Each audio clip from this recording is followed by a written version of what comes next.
So we got a doubleheader to discuss from Monday Night Football to put a ribbon on Week 7 in fantasy football. I took a bad beat last night. I went into last night in one of my leagues down 45 points, excuse me. My opponent was done, and I had Amon-Ra St. Brown, Baker Mayfield, and Nico Collins, and nevertheless, I fell about 5 yards short. So just a rough beat for me there. Even rougher, Mike Evans, broken clavicle. He's pretty much done for the rest of the season. And his streak, 11 straight seasons to open his career of 1,000 receiving yards, is over. Like, that's a really, really tough thing. You hate to see that. Evans, one of my favorite players. Just a rock of consistency. Never put up like the big yearly reception totals. But money around the goal line with the touchdowns and the yardage and everything that went along with it. And it's just really tough to see. So now the fallout here is if Chris Godwin can just get himself right and get back on the field. Obviously, Emeka Egbuka is the number one guy going forward. If Godwin could just get on the field, he would have standalone low-end wide receiver 2 value. Now, rough night for the offense. And you saw this coming. You know, no Bucky Irving, really no Mike Evans, no Chris Godwin. This offense is hurting. Baker Mayfield, only one touchdown pass.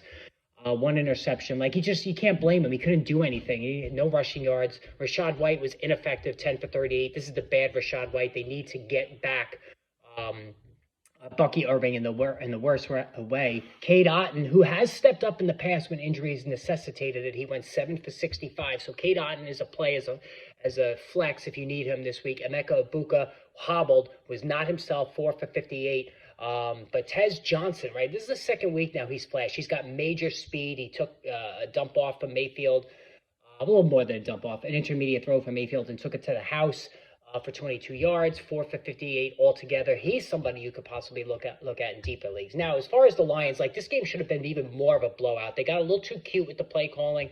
Jared Goff threw an interception.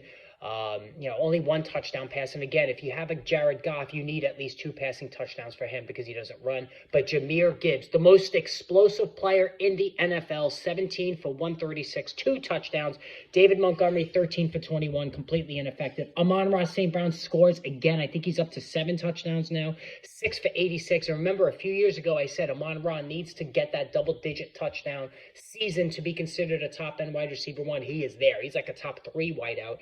And Gibbs, 3 for 82 in the passing game. So he did it all here. Nothing, Sam Laporta, 3 for 15. Just, Jameson Williams completely shut out. And this is why, again, I don't ever draft Jameson Williams.